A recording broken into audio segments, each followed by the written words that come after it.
हमारी पार्टी का नाम, इस पाकिस्तानियों की पार्टी का नाम पाक सरजमीन पार्टी होगी। अब एक बच्चे का नाम रख दिया गया है तो उसके कान में अजान हम दे देंगे। हम ये ऑफर करते हैं वॉलंटियरली।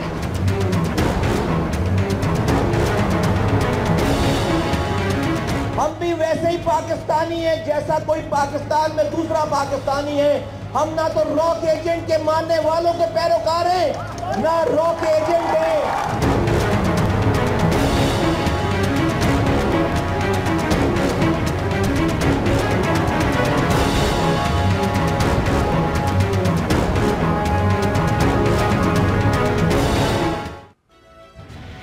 अस्सलाम वालेकुम, आप देख रहे हैं प्रोग्राम नाइट एडिशन और मैं हूं आपकी मेज़बान शाजिया ज़िशान। नाज़रीन, जैसा कि हम सब जानते हैं कि मुस्तफ़ा कमाल की 7 रुकनी पार्टी को पाक सरजमीन का नाम दिया गया है, जो अब कराची के बाद हैदराबाद का रुख कर चुकी है। पार्टी का नाम सामने आने के बाद इसके मकासद और सिंध के शहरी इलाकों की सियासत में असरात पर ज़ोर शोर से बहस व मुबाहिसा भी शुरू हो चुका है। इस पार्टी के नाम से उस इब्तदाई तासुर की नफ़ी होती है कि मुस्तफ़ा कमाल ने यह जमात मुहाजिर कम्युनिटी की नुमाइंदा के तौर पर कायम की है, बल्कि लगता ऐसा है कि साबिक सिटी नाज़िम की जो नजरें पूरे मुल्क की नुमाइंदगी पर जमी हैं। क्या अपनी पार्टी के नाम से मुहाजिर का लफ्ज निकालना मुस्तफ़ा कमाल की दुरुस्त स्ट्रैटेजी है या नहीं, और क्या इस तरह वो कराची की सियासत में मुत्तहदा कौमी मूवमेंट की मजबूत बुनियादें हिला पाएंगे? अभी तक कोई ऐसा इशारा नहीं मिलता कि ये नामौलूद पार्टी, जिसके कान में फारूक सत्तार अजान देने के लिए बेकरार बैठे हैं, MQM के जो वोट बैंक है, इसको कोई काबिल जिक्र नुकसान पहुंचा सकती है या नहीं। गो कि अभी सबकी नजरें 24 अप्रैल को होने वाले जलसे पर टिकी हैं, जिसमें मुस्तफ़ा कमाल एंड पार्टी की अवाम में हिमायत का अंदाजा होगा। यहाँ पर हम परवेज मुशर्रफ फैक्टर को भी मुस्तरद नहीं कर सकते, जिनको MQM के अगले सरबराह के तौर पर देखा जा रहा था और इनकी बातें भी ऐसी की जा रही हैं। परवेज मुशर्रफ ने दुबई पहुंचते ही जो अपनी सियासी सरगर्मियां थी उनका भी आगाज कर दिया है, और जराए तो ये भी बताते हैं कि वो हुकूमत मुखालिफ इत्तेहाद बनाने के लिए चौधरी बरादरान और ताहिरुल कादरी समेत दीगर जो अपोजिशन जमातें हैं उनसे भी राबते कर रहे हैं। याद रहे कि परवेज मुशर्रफ कौमी सतह के वो वाहिद लीडर हैं जो मुहाजिर भी हैं। तो क्या हम मुस्तकबिल में पाक सरजमीन पार्टी और ऑल पाकिस्तान मुस्लिम लीग में इत्तेहाद की तवक्को कर सकते हैं, जिससे मुस्तफ़ा कमाल की पाक सरजमीन पार्टी को कौमी सतह का एक लीडर भी मिल जाए और परवेज मुशर्रफ को एक इंतखाब भी? इस पर आज हम अपने प्रोग्राम में बात करेंगे। और प्रोग्राम का जो दूसरा हिस्सा हम बात करेंगे कि जराइम पेशा अफराद, सियासतदानों और करप्ट पुलिस माफिया के गठजोड़ से सूबा सिंध के जिला टंडू मोहम्मद खान में गुज़श्ता 4 दिनों से मौत का रक्स जारी है, जहां पर जहरीली शराब पीने से अब तक 55 अफराद हलाक हो चुके हैं। पुलिस मरकजी मुलजिम अली नवाज को गिरफ्तार कर नहीं सकी है, क्योंकि अली नवाज पाकिस्तान पीपल्स पार्टी के कल्चरल विंग का साबिक ओहदेदार है और इसे बाअसर सियासी शख्सियात और पुलिस अफसरान की पुष्पनाही भी हासिल है। इस वाक़े के बाद इलाके की जो खातून SSP थी नसीम आरा, उनको भी मुअत्तल कर दिया गया। नसीम आरा ने आज 92 न्यूज़ से बात करते हुए बताया कि उन्होंने 21 मार्च को रोनुमा होने वाले इस अंधोनाक वाक़े से 2 रोज पहले ही अली नवाज की गिरफ्तारी और जो कच्ची शराब की बरामदगी के हवाले से इत्तलात थी, इसके लिए पुलिस टीम को टंडू मोहम्मद खान भेजा था, मगर इस टीम को मकामी जो DSP थे खालिद रुस्तम वानी, उन्होंने वापस भिजवा दिया, जिसके बाद ये फिर हादसा पेश आया। नसीम आरा के मुताबिक DSP खालिद को IG की पुष्पनाही हासिल है, जिन्होंने इस वाक़े के बाद DSP खालिद रुस्तम वानी की बजाय SSP नसीम आरा को ही मुअत्तल कर दिया। ये है पुलिस की वर्दी में मौजूद वो काली भेड़े जो मजलूमों की बजाय जालिमों के साथी हैं। इस वाक़े पर हम पाकिस्तान पीपल्स पार्टी का भी की कोशिश करेंगे, और जो प्रोग्राम का आखिरी हिस्सा होगा उसमें हम बात करेंगे कि रूस में महसूर 136 पाकिस्तानी डिपोर्ट होकर वतन वापस पहुंच गए हैं। दुरुस्त दस्तावेजात और वीज़े के साथ रूस पहुंचने वाले इन ताजरों को डिपोर्ट आखिर क्यों किया गया, इसका जवाब हमारे दफ्तर खारिजा के पास शायद ही मौजूद हो, क्योंकि अगर उन्हें इसकी वजह मालूम होती तो फिर कम अज़ कम वो रूस के जो आला हुकाम थे उनसे एहतजाज ज़रूर करते। वहाँ से आने वालों का तो शिकवा यह है कि रूस में मौजूद पाकिस्तानी सिफारत खाने ने उनकी कोई मदद नहीं की और उन्हें परदेश में ऐसे ही तनहा छोड़ दिया।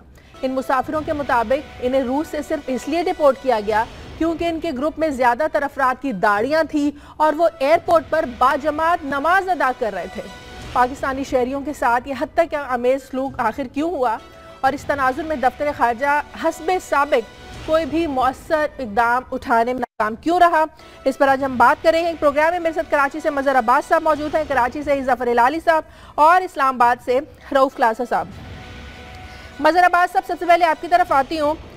मुस्तफा कमाल साहब की नई पार्टी नौमौलूद पार्टी जिसका नाम पाक सरजमीन रखा गया, सबसे पहले तो ये बताएं कि कितना इंप्रेसिव नाम है ये पाक सरजमीन, क्योंकि पाकिस्तान पीपल्स पार्टी कह रही है कि इस नाम से ही पता चल जाता है कि इस पार्टी की पुष्टपनाही कौन कर रहा है, इस पार्टी के पीछे कौन है।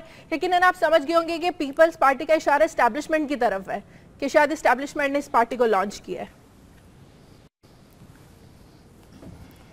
देखिए, नाम एज सच मुख्तलिफ पार्टीज़ के रहे हैं, बहुत ज़्यादा कैची नाम तो नहीं है उस लिहाज से। अगर हम सियासी जमातों के आम तौर पे हमारे यहाँ जो नाम रहते हैं उस लिहाज से देखें तो बहुत ज़्यादा इम्प्रेसिव नाम नहीं लगता। आपने कौमी तराने के से एक जो है मिसरा उठा लिया और उसको उसका हिस्सा बना दिया, तो एज सच उस नाम बहुत इम्प्रेसिव नहीं लगा। आम तौर पे जो राय ली गई उनको भी कोई बहुत नाम इम्प्रेसिव नहीं लगा। फिर झंडे के बारे में कन्फ्यूजन मौजूद है। मुस्तफ़ा कमाल साहब कह रहे हैं कि हाँ, इलेक्शन कमीशन में झंडे की ज़रूरत है तो हम इलेक्शन कमीशन को दे देंगे, लेकिन हमारा झंडा कौमी परचम ही रहेगा। तो उससे अगर हम उस लिहाज से देखें तो दोनों चीज़ों में कन्फ्यूजन नज़र आ रहा है इस जमात में और इस जमात के रहनुमाओं में। शायद वो क्लियर नहीं कर पा रहे कि क्लैरिटी के साथ सामने नहीं आ रहे। तो एज सच अगर उसके लिहाज से देखें तो वो इम्प्रेसिव नहीं है। लेकिन बाकी उन्होंने जो बातें की हैं, वो हैदराबाद गए हैं, हैदराबाद में कोई बहुत ही अनइम्प्रेसिव शो नहीं था। लोग आए, अनीस कायम खानी वहाँ बहुत अरसे से रहे हैं, वहीं के हैदराबाद के हैं, इसलिए एक्सपेक्टेड था। और उसके बाद उनका इरादा है गालिबन मीरपुर ख़ास वगैरह जाने का भी, वो ठीक है, एक वो अपनी एक्टिविटी कर रहे हैं। लेकिन जिस तरह आपने अपने इब्तदाइये में कहा कि उनका असल टेस्ट वो होगा कि जब वो 24 अप्रैल को जलसा करेंगे। लेकिन जो उनका एजेंडा है, जो एज सच जो चीज़ें सामने आई हैं, देखिए उनकी वो चाहे इसको कौमी सतह की जमात है, उनका इरादा है बनाने का, लेकिन उनका बेस बहरहाल जो है वो अर्बन सिंध ही होगा और अर्बन सिंध ही नज़र आता है।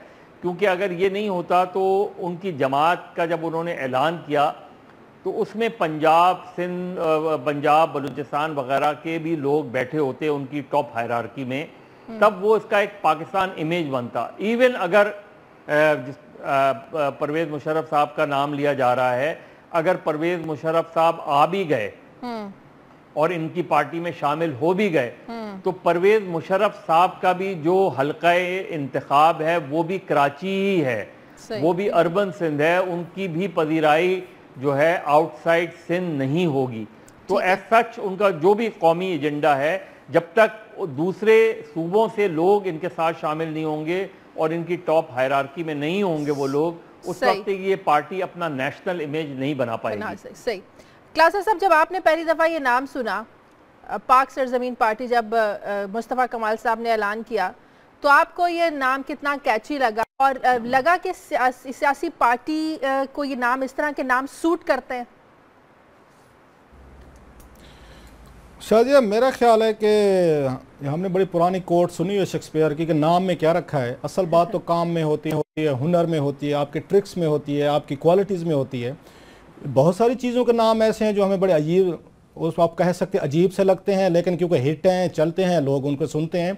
सो ये मैं नहीं समझता कि नाम कोई बहुत बड़ा कैची होता तो इसकी वजह से पार्टी ने आसमान को छू लेना था। नाम को ज़्यादा कैची नहीं है तो ये अब ज़मीन पे पड़ी रहेगी। मैं तो इन चीज़ों पे नहीं बिलीव करता। आपका एजेंडा, आपका उसका मैनिफेस्टो, आपकी पॉलिसीज़, आपकी डिफेंस, आपका कोई हट के उससे मुत्तहिदा कौमी मूवमेंट से हट के कोई बात करेंगे, कोई नई बात करेंगे जो वोटर्स को अपील करेगी, आज जो मीडिया को अपील करेगी, तो लोग उसके करीब गिर जाएंगे। लिहाजा नाम तो मेरे नज़दीक कोई मसला नहीं है। मैं बहुत सारी चीज़ें आपको नाम बता सकता हूँ, लेकिन मेरा ख्याल है एक उसकी ज़रूरत नहीं है, एक चीज़। और दूसरी, मेरे दोस्त और मेरे भाई अभी जो मजहर कह रहे थे कि अभी उसमें एक उनमें नेशनल लुक नहीं आ रही, तो मेरा ख्याल है थोड़ा सा इनको टाइम दें, एक बेनिफिट ऑफ द डाउट दें।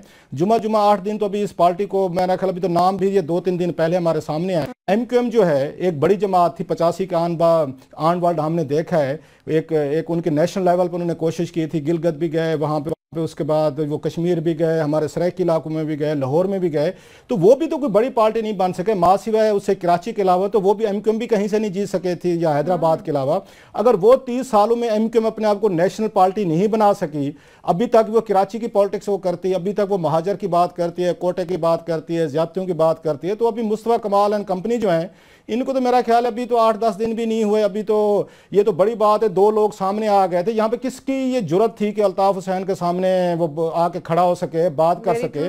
सो पहले तो इनको थोड़ा सा मेरे को संभलने दें, इन्हें थोड़ा सा अपने आप को एक्सप्लेन करने दें। बहुत सारी कंस्पिरेसी थ्योरीज जो आ रही है, मेरे जैसे जो लोग उन पर लगाते हैं इल्जाम, जैसे अभी आपने बताया अपने इंट्रो में कि पीपल्स पार्टी कहती है जी इनके पीछे कुछ और लोग हैं, तो पीपल्स पार्टी की बातें सुनकर मुझे एक तरह की हंसी जरूर आती है कि आप जब ये दावे करते हैं कि कोई एस्टेब्लिशमेंट इसके पीछे, तो हजूर आपको भी हमने देखा है जो 5 साल आप गुजार के गए हैं, आप तो जनरल कियानी की मर्जी के मुताबिक कोई छोटा सा सांस भी नहीं ले सकते थे, जरदारी साहब और गिलानी साहब। मुझे तो यहां तक भी याद है गिलानी साहब ने एक हमारे मुल्तानी भोले से वो वजीर आजम एक दिन गुस्सा कर गए, उन्होंने चाइनीज अखबार को इंटरव्यू दे दिया जिसमें उन्होंने कहा था कि जनरल पाशा ने और जनरल कियानी साहब जो हैं, इन्होंने जो हम महमूद स्कैंडल में जो अपने जवाब सुप्रीम कोर्ट में बरह रास्त दाखिल कराए थे, तो ये इन्होंने गैर कानूनी काम किया। ये चाइनीज अखबार को इंटरव्यू है।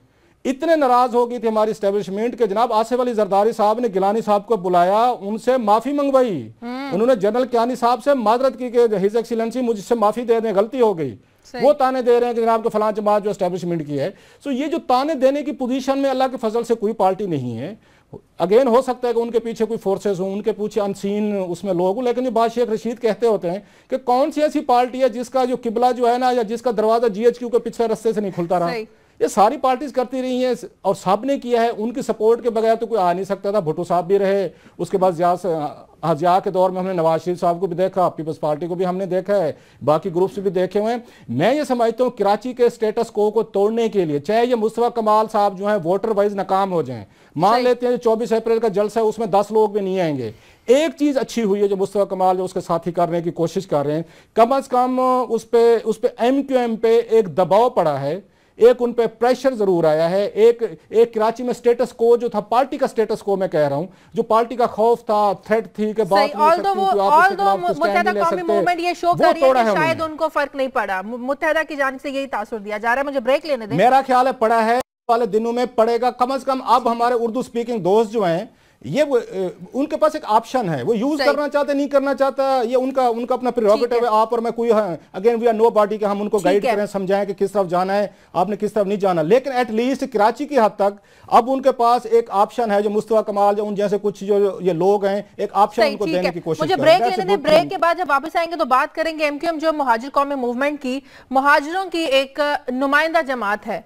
क्या मुस्तफा कमाल जो इस पार्टी का हिस्सा रहे हैं, ये मुहाजिर कम्युनिटी का दिल जीत पाएंगे, उन्हें अपनी तरफ खींच पाएंगे अपनी पॉलिसियों के जरिए? एक छोटे से वक्फे के बाद।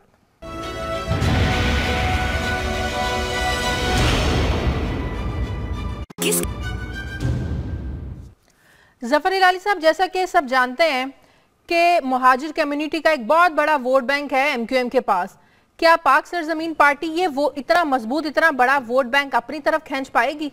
ये वोट बैंक तोड़ सकती है मुस्तफा कमाल की पार्टी? ये बहुत इम्पोर्टेंट क्वेश्चन है शाजिया, मगर अगर मैं बड़ा मायूस हो गया हूँ ये मिस्टर मुस्तफ़ा कमाल से। देखिए ये 3 साल शाजिया ये क्या करते रहे हैं? 3 साल सोचते नहीं रहे हैं कि एक दिन आएगा जिधर मुझे एक फ्लैग चाहिए होगी, एक पार्टी चाहिए होगा, एक मंशूर चाहिए होगा, औहदेदार होंगे। I mean what did he do for 3 years in abroad? ये सोचते रहे ना। भुट्टो साहब को देखो, Bhutto started his politics in 67, by 70 वो तो बिल्कुल ठीक ठाक तैयार, एक उनका लीडिंग इंटेलेक्चुअल मैनिफेस्टो ये और वो, ये तो कुछ काम ही नहीं किया इन्होंने, नंबर 1। दूसरी बात, अब आप इनकी तकरीरें देखें, ये तो रेपिटेटिव हैं, कॉन्ट्रडिक्टरी है। एक तरफ से ये चाहते हैं कि मैं प्रेसिडेंशियल सिस्टम हो, दूसरी तरफ से विच इज सेंट्रलाइज रूल, दूसरी तरफ से वो डिवोल्यूशन चाहते हैं। भाई आप क्या चाहते हैं? Make up your mind. पाक सर जमीन, लोग जोक कर रहे हैं, वो जमीन के बारे में लोग कहते हैं ही मीन्स चाइना कटिंग। तो चाइना कटिंग जमीन के साथ एसोसिएट हो रहा है। देखिए, माफ करिए, हम तो बड़े खुश थे कि एक बाहर से एक नया आदमी आया है, जोश फरोश, वेल थॉट आउट, मगर it doesn't seem to be well thought out. कौन आ रहे हैं इनके बैनर पे? 6-7 लोग जो हम सोचते थे आएंगे वो तो नहीं आ रहे। खुशबख्श, क्या क्या नाम है उनका जी, खुशबख्श, फैसल सब्जवारी, हैदर अब्बास, इफ्तिखार फारूकी, वो तो निकल गए मुल्क से, वो छोड़ के चले गए। क्या ये इनका प्लान?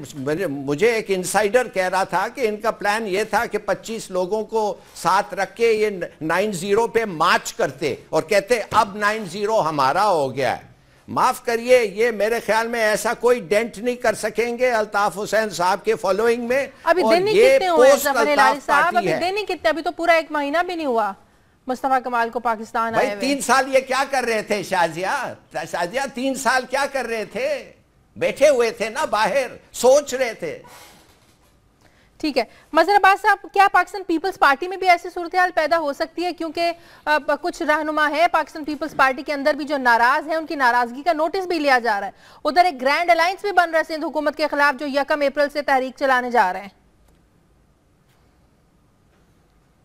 देखिए शादिया, ग्रैंड अलायंस तो मेरा ख्याल ऐसा ही है। ग्रैंड अलायंस में जो जमातें मौजूद हैं, जो रहनुमा मौजूद हैं, उनकी पावर बेस का अंदाज़ा है। मेरा नहीं ख्याल कि वो पीपल्स पार्टी को कोई बड़ा डेंट मार सकेंगे। हाँ, जो मखदूम जमीलुज़्ज़मा का मामला है वो ज़रा संजीदा मामला है। मखदूम साहब ने अपने एतराज़ात से आसिफ अली जरदारी और दीगर पीपल्स पार्टी के रहनुमाओं को आगाह कर दिया है। अभी इमीडिएट जो उनके एतराज़ात हैं उसका ताल्लुक़ लोकल बॉडीज़ इलेक्शन के बाद अब चेयरमैन वाइस चेयरमैन के जो इलेक्शंस होने हैं उसमें वो मैक्सिमम अपने लिए चाह रहे हैं, ख़ासतौर पे बदीन और उसके इर्द गिर्द के इलाक़ों में। वो मेरा ख्याल है किसी हद तक पीपल्स पार्टी उनको एडजस्ट कर देगी। तो एज सच पीपल्स पार्टी में कोई मुस्तफ़ा कमाल बनता हुआ मुझे नज़र नहीं आ रहा फ़िलहाल। हो सकता है, लेकिन ये कि अगर हाँ मखदूम अलग हो जाते हैं तो फिर ज़ाहिर है पीपल्स पार्टी को एक हल्के में सेटबैक होगा। लेकिन उससे पहले जो आपने बुनियादी सवाल किया कि क्या मुस्तफ़ा कमाल महाजिर वोट बैंक को डेंट मार सकते हैं, देखिए वो मार सकते थे अगर उनकी पॉलिटिक्स का जो महवर होता वो इस तरफ होता। अभी जो उन्होंने जो अपना प्रोग्राम दिया है उसमें ऐसा वो एमक्यूएम को थ्रेटन नहीं कर रहे। वो ऐसा ज़ाहिर कौमी जमात बनना चाह रहे हैं। अब कौमी जमात बनने के लिए आपको ये देखना पड़ेगा कि इस वक्त जो ऑप्शन, जिस तरह रऊफ बात कर रहे थे कि देखिए 2013 में एक ऑप्शन कराची में आया, वो पीटीआई के शक्ल में आया, उसको 7-8 लाख वोट पड़े, लेकिन उसके बाद उन्होंने कंसोलिडेट नहीं किया। उससे पहले मुत्तहदा मजलिस अमल 2002 में बनी थी और कराची और हैदराबाद से तकरीबन 7 नशिस्तें जीती थी और ये एक बड़ा सेटबैक था एमक्यूएम के लिए। लेकिन अगेन एमएमए टूट गई, एमएमए कंसोलिडेट नहीं कर सकी। पीटीआई ने 2013 में 8 लाख वोट लिए, वो कंसोलिडेट नहीं कर सके उन वोट्स को। तो अब मुस्तफ़ा कमाल के जो नुकसान पहुंचाएंगे वो मुत्तहदा से ज़्यादा पीटीआई को पहुंचा सकते हैं। जो पीटीआई का वो वोटर जो पहले एमक्यूएम का वोटर था और उसने पीटीआई को वोट दिया, वो नुकसान उसको पहुंच सकता है। लेकिन अभी बिल्कुल ठीक रऊफ कह रहे हैं कि अभी बहुत अर्ली है, बहुत वो है। लेकिन एक बात मैं रऊफ को बता दूं कि एमक्यूएम ने अपने आप को महाजिर से मुत्तहदा तो किया और उन्होंने कोशिश भी की, लेकिन वो पहली दिन से उनकी जो स्ट्रॉन्ग कॉन्स्टिट्यूंसी थी उसको उन्होंने बरकरार रखा, वो अर्बन सिंध थी। अब मुस्तफ़ा कमाल अपनी स्ट्रॉन्ग कॉन्स्टिट्यूंसी कौन सी बनाएंगे ये बहुत अहम है, क्योंकि बेस आपका मजबूत होना चाहिए। बिल्कुल सही। क्लासा साहब, योर कमेंट। वो बात उनकी मजहर वो ठीक कह रहे हैं कि ये कराची की पॉलिटिक्स के जो उसकी निटी ग्रिटी है मजहर, क्योंकि वहीं पे पैदा हुए हैं, रहते हैं, इन्होंने कवर की है, ये बेहतर समझते होंगे कि उनकी आपस की उनके क्या इश्यूज हैं। हम तो एक उसका आउटसाइडर व्यू ले सकते हैं। जो चीज़ वहाँ पे कोशिश की थी एमक्यूएम ने, मैं उस सराकी इलाकों की बात करूँगा जहाँ पे वोट बैंक है एमक्यूएम का, लेकिन क्योंकि ज़्यादा तादाद में नहीं है लिहाजा वो कुछ सीट अकेले नहीं निकाल सकते। मसलन आप उनको देखें, सराकी इलाकों के जितने बड़े शहर हैं, मुल्तान को देख लें, डेरा गाजी खान देख लें, लिया देख लें, मुजफ्फरगढ़ है, आप उसके बाद भावलपुर को देख लें, ये बड़े, मैं चंद सिटीज़ के बता रहा हूँ। अर्बन जितना भी है वोट बैंक जो है वो बेसिकली उर्दू स्पीकिंग है, जो वहाँ से हिंदुस्तान से आके हिजरत करके आए थे। मेन कारोबार जो है वही लोग डील करते हैं, वही वहाँ पे उनके हाथ में, एमक्यूएम ने उनको अप्रोच भी किया था, बहुत सारे ओहदेदार भी हैं वहां पे उसमें सराइकी इलाकों में। ये ठीक है, मान लेते हैं। इवन मुझे याद है मियाँ वाली में बहुत बड़ी इनकी तादाद है वहाँ पे, और डॉक्टर शरफगन नियाजी साहब जो हैं वो हमेशा ये एमक्यूएम के साथ मिल मिला के जो उर्दू स्पीकिंग वोट था वो वहाँ से ले लेते थे। अगर ये अपने आप को एक्सपैंड करना चाहते हैं सिंध के अलावा या कराची के अलावा, तो इनका बेस्ट जो टारगेट हो सकता है वो एमक्यूएम का या पाक सरजमीन पार्टी का, वो इनका अगर सराइकी इलाके हैं, सराइकी इलाकों में ये किसी कोई अहम पार्टी के साथ ये वहाँ एडजस्टमेंट कर सकते हैं। अगर वहाँ का वोटर जो है इनके मैनिफेस्टो के साथ आके बातचीत करने को तैयार हो, या इनकी तरफ वो देखना शुरू कर दे, कराची में जो आके उनको संगीन इल्जामात लगते थे, और वहाँ का जो मैं समझता हूँ वोटर है जो उर्दू स्पीकिंग के साथ सिंपैथी रखता है पार्टी के साथ, वो भी कंफर्टेबल होगा। वहाँ पे जिन एरियाज में वो आके रहते हैं तो उनको भी तो ताने सुनने पड़ते होंगे कि देखें जनाब कि जिस पार्टी के साथ आप खड़े हुए हैं उस पर इल्जामात लगते हैं, भत्तेखोरी के लगते हैं, किडनैपिंग के लगते हैं, उस पर कत्ल के लगते हैं, रैंसम के लगते हैं, बला बला।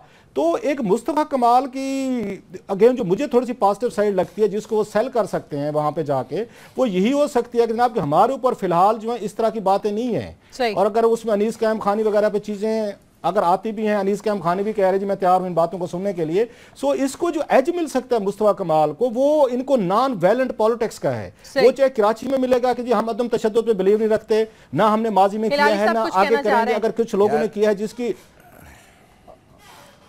जी जी जी हिलाली साहब आज गुस्से में बैठे हुए हैं, उनसे सुन लें आप वो क्या कहना चाह रहे हैं। हिलाली साहब कुछ कहना चाह रहे हैं। देखिए बात असल ये है कि ये साहब आए थे और करप्शन के बारे में बात करने लग गए हैं और कितना करप्शन हो रहा है। क्या इनके बारे में करप्शन कुछ नहीं है? क्या आप समझते हैं कि इनके बारे में 6 बिलियन जो मिसिंग है एक इन्वेस्टिगेशन के बाद ब्रिज बिल्डिंग से, क्या वो कब आएगा बाहर? देखिए मैं आपको बता रहा हूं 2 केसेस आने वाले हैं, एक आइकॉन का है और एक बहरिया का है, जो अभी कोर्ट में हैं। और अगर उनकी सच कहानी कभी भी पता चले तो इतना शेमफुल है, मैं आपको क्या बताता हूं, मुझे एम्बैरसमेंट हो रही है कि कितने लोग मुलव्विस हैं और क्या क्या और किस हद तक लोगों को झूठ बोले हैं और करप्ट रहे हैं। मगर साथ साथ मुस्तफ़ा कमाल साहब को भी जवाब देना पड़ेगा, इसलिए कि उनके डिट्रैक्टर्स हैं। मुझे नहीं पता कि वो वाकई इट्स ट्रू और नॉट, मगर लगता ऐसा है कि वो भी इतने दूध में नहीं धुलाई करके आए हैं। लगता ऐसा ये है कि मिसाल के तौर पे जब आप ब्रिजेस बना रहे थे, एक पार्क बीच पार्क एक नाम है, मदर अब्बास साहब को पता होगा, बीच पार्क जो नेमतुल्लाह ने शुरू किया था, द एस्टिमेट वाज 25 लाख, वो जाके 1.5 बिलियन में जाके कंप्लीट हुआ है। दूसरी बात मैं आपको बताना चाहता हूं कि जब बिल्डिंग करते हैं तो कोई PC1 नहीं था ब्रिजेस के लिए, कोई PC1 नहीं था, कोई स्टैंडर्ड ही नहीं था ब्रिज जब बना रहे थे जो होना चाहिए था। और ये गवर्नर साहब को पूछें जो इस वक्त बैठे हुए हैं, क्या ये गवर्नर साहब ने किसी को नहीं कहा था कि भाई पता करो कि कितना गायब हुआ है?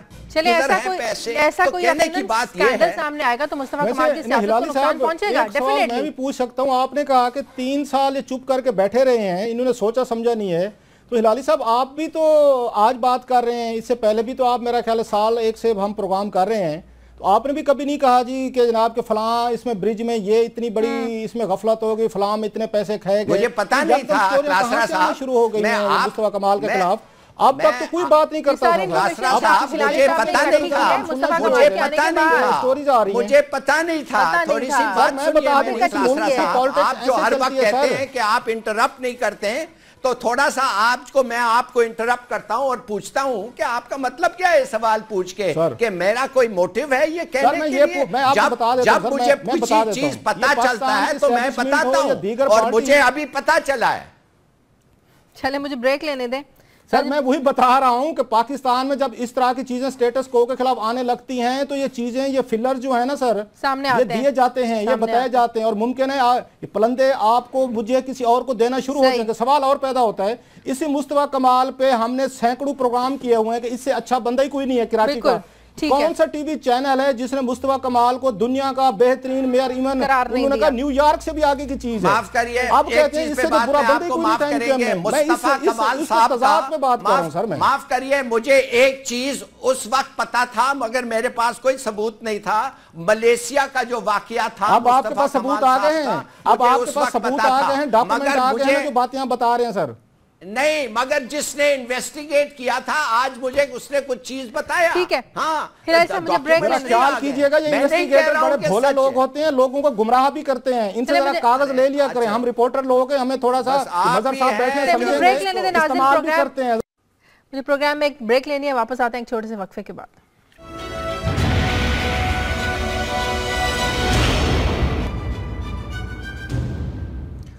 ब्रेक के बाद खुश आमदीद। सूबा सिंध का शहर जिला टेंडू मोहम्मद खान, यहाँ पर जहरीली कच्ची शराब पीने से 55 अफराद अपनी जान की बाजी हार गए हैं।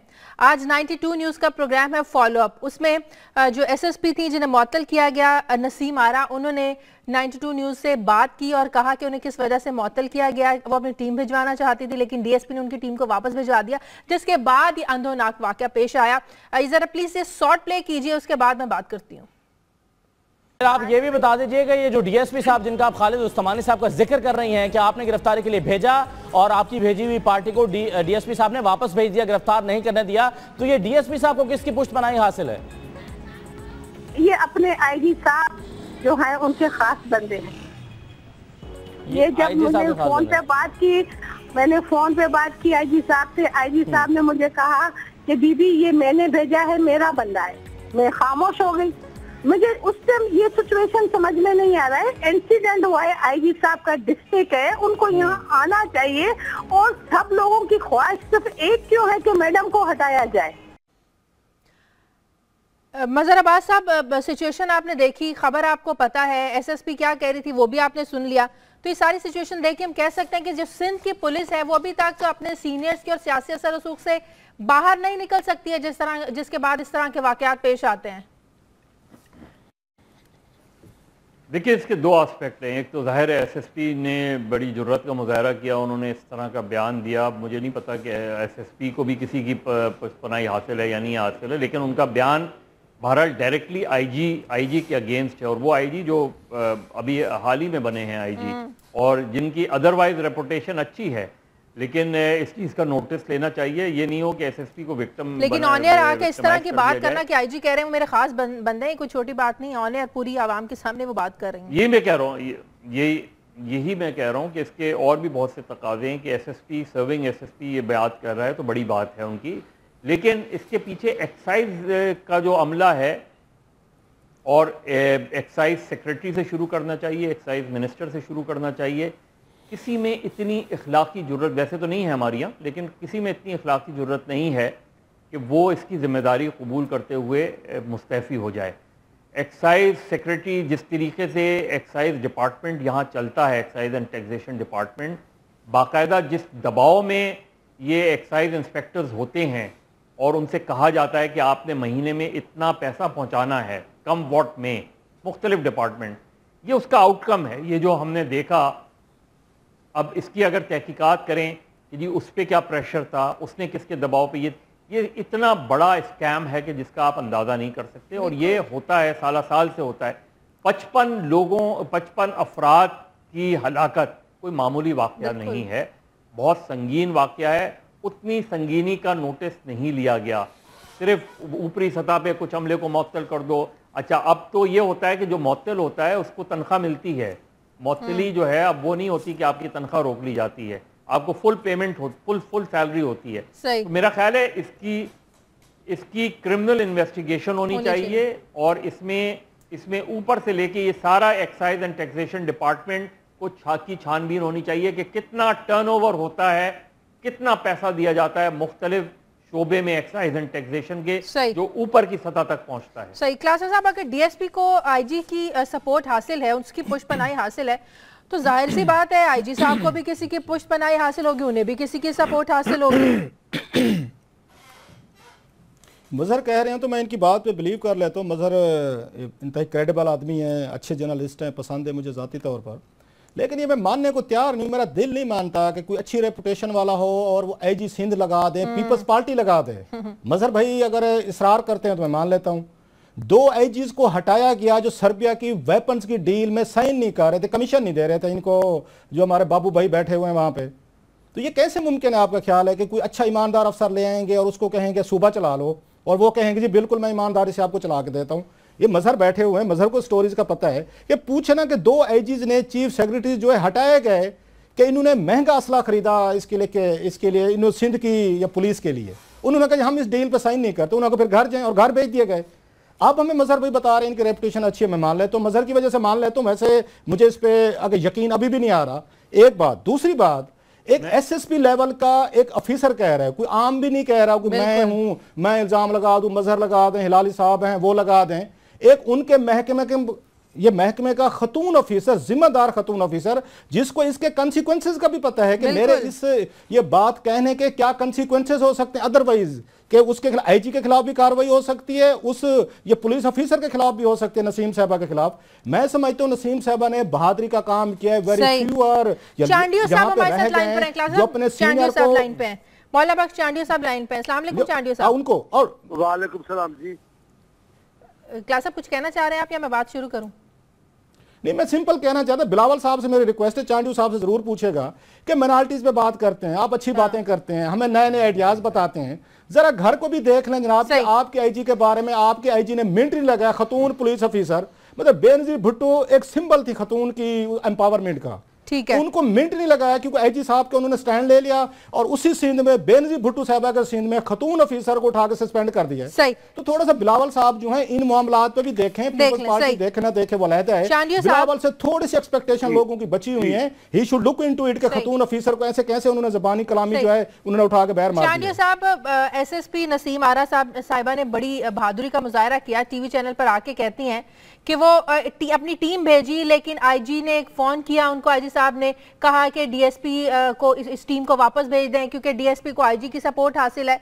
तो हम क्या समझे कि आईजी को किसकी सपोर्ट हासिल है? सिंध में जो हुक्मरान है, सिंध में ज़ाहिर है हुक्मरान आप लोग हैं, पाकिस्तान पीपल्स पार्टी है, क्या आप लोगों की पुष्ट बनाई आईजी साहब को कि वो इस तरह का कोई एक्शन नहीं लेने दे रहे थे एसएसपी साहिबा को? न मुझे सिंध में अपनी हुक्मरानी से इनकार है और न इस बात से इनकार है कि आईजी को हमने लगाया है। लेकिन मैं आपकी बातें सुन रहा हूँ जो आप सब दोस्त कर रहे हैं, रऊफ कलासरा भी कर रहे हैं। अब रऊफ कलासरा साहब मेरे तो भाई हैं, बहुत सारी बातें वहां से बैठ के सुनते हैं ना, हकीकत कुछ इधर यहाँ कुछ तब्दील भी होती है, चेंज भी है, कई चीजों का उनको पता नहीं है, जनरली तबसरा उनका ठीक होता है। लेकिन एडी ख्वाजा साहब इनका मोहतरम नाम है सिंध पुलिस का, उनको आईजी लगाया है। लेकिन वो एसएसपी साहिबा ने जो टीम भेजी उनको वापस क्यों भेज देते हैं? अब एसएसपी आप सुन लेना, एसएसपी साहिबा का फरमाना कोई कुदरती बात तो नहीं है, वो भी अफसर है, हो सकता है कई बातों में उनको तहफुजात हो, लेकिन जहाँ तक आईजी के हुक्म की बात नहीं कर रहा वहाँ की बात, लेकिन जहाँ तक शख्सियत की बात है, एडी ख्वाजा साहब एक बहुत बड़ा मोहतरम नाम है और बड़ा साख रखते हैं। तो आप लोगों को इस मामले को इन्वेस्टिगेट तो करना चाहिए ना कि क्यों इस तरह के बयानात दे रही हैं टीवी चैनल पर आकर आईजी के खिलाफ एसएसपी साहिबा? अभी आज आया है, एक दिन हुआ है, रात को आप पूछ रही हैं। फौरी नोटिस होना चाहिए था, फौरी एक्शन लेना चाहिए था आप लोगों को। 55 अफराद की मौत कोई छोटी बात नहीं है। मेरे माई बाप मुझे माफ कीजिएगा, अभी जैसे आपने कहा अभी फौरन देते हैं इसका नोटिस, लेकिन अगर आपने सवाल पूछा तो मैंने जवाब दिया। गुस्ताखी हो गई कि मैंने कहा कि भी सुना है आपका हुक्म, आपके ऊपर अमल करते हैं, बस। अब सवाल का जवाब तो आप इतना ही लेंगी जितना आपने मुझसे पूछा है, तफसील तो बात कर ही नहीं देते आप, आर्डर दे। अच्छा, मैं चांडियो साहब से पूछ लूं जरा, पूछे मैं लाली साहब से कमेंट ये सुने, आप जवाब सुने, पूछे अब्बास साहब पूछे। मैं देखिए चांडी साहब, मसला ये नहीं है कि एसएसपी ने क्या कहा या जिस तरह रऊफ कलासरा कह रहे थे, और रऊफ से मैं कहूँगा कि आप वैसे इंडिपेंडेंटली इंक्वायर कर लीजिएगा। एडी ख्वाजा की रेपुटेशन, जिस तरह मैंने कहा, एडी ख्वाजा की रेपुटेशन अच्छी है। रेपुटेशन अच्छी होने का मतलब कतई ये नहीं होता कि उनके खिलाफ कोई चीज़ नहीं होगी। रेपुटेशन है एडी ख्वाजा, सनाउल्लाह अब्बासी, इन लोगों की रेपुटेशन अच्छी हैं। लेकिन दूसरी बात मैं मौला बख्श चांडियो साहब से पूछना चाहता हूँ। मौला बख्श चांडियो साहब, 55 अफराद हलाक हो गए कच्ची शराब पीकर। ये बुनियादी तौर पे एक्साइज एंड टैक्सेशन का इशू है। एक्साइज एंड टैक्सेशन के इशू पे आप अच्छी तरह जानते हैं और आप और हम पुराने साथी रहे हैं। एक्साइज एंड टैक्सेशन में जिस इंतहा की करप्शन है, ये उसका शासाना है कि ये जो कुछ हुआ है इन दिनों में। इस चीज का नोटिस सिर्फ लेना और चंद लोगों को मुअत्तल करना काफी नहीं है, इसकी क्रिमिनल इन्वेस्टिगेशन होनी चाहिए। मदर भाई मैं गुजारिश करूंगी, एक तो वो मेरी बात पे एंकर साहबा हंसी है, वो मैंने ठीक कहा है, उनका लहजा मुझे जिस अंदाज से कहते कि आप नोटिस क्यों ले, तब मैंने कहा अगर लेते आका अभी आप किताबी होगी, वरना मेरी कभी बात कभी मैं बात नहीं करता एंकर के साथ, तो उनको हक पहुंचता है वो सवाल पूछने का। आपने दुरुस्त कहा है, पहली बात जो एजी ख्वाजा साहब की लिखी है वो ठीक है, तारीफ करने का मतलब या उनकी साख का ये मतलब नहीं कि उनसे गलती नहीं हो सकती या आप कोई गलत बात नहीं कर सकते। आपने दुरुस्त बिल्कुल कहा है। रघु भाई से भी मेरी यही गुजारिश है, भले साख है पर जिस पहल को या फौरी तौर पर जिस अमल को आप तरकीब का निशाना बनाते वो सही हो सकता है, लेकिन जनरली उसकी साख ऐसी ही है जैसे मदर बता रहे हैं, जैसे मैं बता रहा हूँ।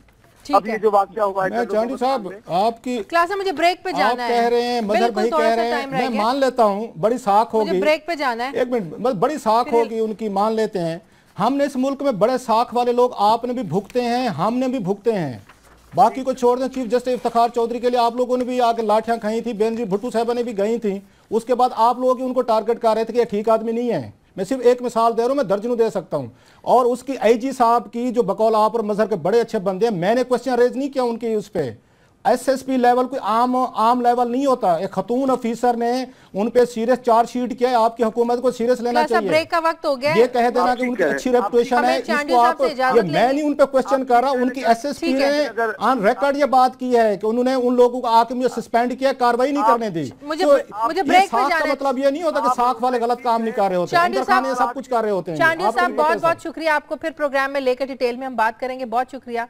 लेनी है, ब्रेक के बाद जब वापस आएंगे तो बात करेंगे कि 136 पाकिस्तानी रूस में वीजा होने के बावजूद, अपने होटल्स की बुकिंग होने के बावजूद महसूर रहे, इसमें किसका कसूर, इस पर मैं कमेंट लूंगी ब्रेक के बाद। जफर हिलाली साहब का एक छोटे से वक्फे के बाद हमारे साथ रहें।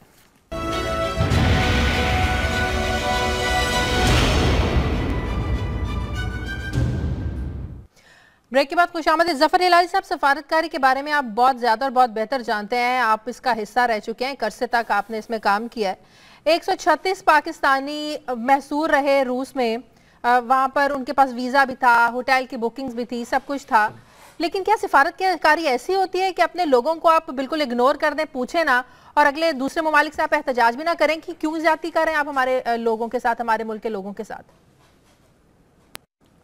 जी बिल्कुल सही कहा आपने, ऐसा नहीं होना चाहिए और कोई सिफारतकार या कोई एम्बेसी को इस तरीके से बिहेव नहीं करना चाहिए।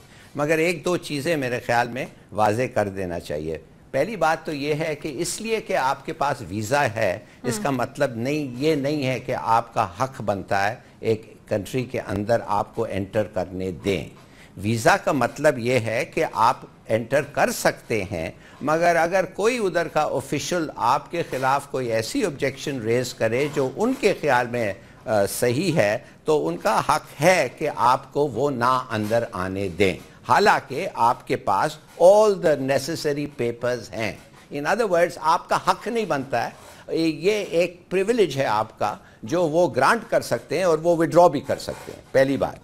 दूसरी बात यह है कि ऐसा जब ये होता है, मिसाल के तौर पे सुना ये है कि उनके दाढ़ी थे और सुना ये है कि एक प्राइवेट पार्टी ने 130 लोगों को बुलाया था और ये प्राइवेट, तो ये रशियन, अब देखिए वो किस लेवल पे लोग होते हैं, जो सिक्योरिटी उनकी होती है वो क्या समझते हैं, वो देखते हैं, उनका हिस्ट्री देखते हैं, और ये जो सब बातें हुई है, टेररिज्म हुआ है, तो कहते हैं यार 130 लोग suddenly all of a sudden आ रहे हैं, ये क्या है, हम इनको आने दें या नहीं आने दें। पूछा और शायद कोई उनका जो सीनियर होगा कहने लगा अच्छा ये कुछ ख़तरा लगता है, अच्छा आके नमाज़ पढ़ रहे हैं सबके सामने।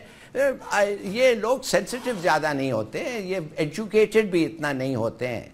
मगर अगर ये एक डिलिबरेट एक्ट था कि पाकिस्तान को कोई सबक दें या माने कुछ मैसेज भेजना चाहते हैं, तो फिर आपके पास एक तरीका है और वो हर वक्त है, और वो होता है द डॉक्ट्रिन ऑफ रेसिप्रोसिटी। उसके माने हम आपके साथ वो हरकत करेंगे जो आपने हमारे साथ हरकत की है। तो हाँ, ये हम कर सकते हैं कि रूसियों को हम वापस भेज सकते हैं मिसाल के तौर पे जो आए हैं, मगर मेरे ख्याल में आपका मतलब अदले का बदला,